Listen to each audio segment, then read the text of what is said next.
use the Google Assistant for the home automation. So turn on.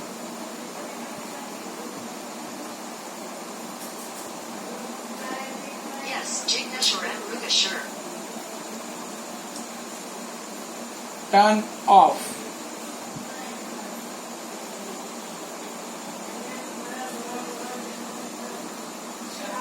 Yes, sure, Jignesh, decide. Turn on.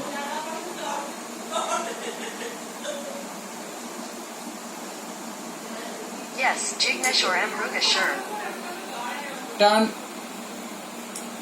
Turn off.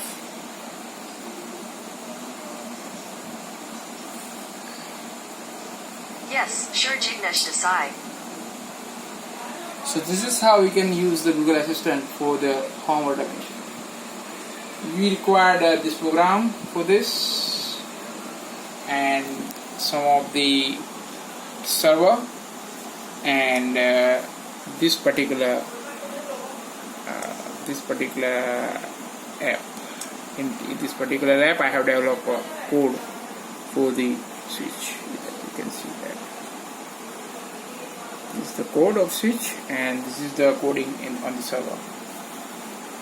So again, yes, thank you.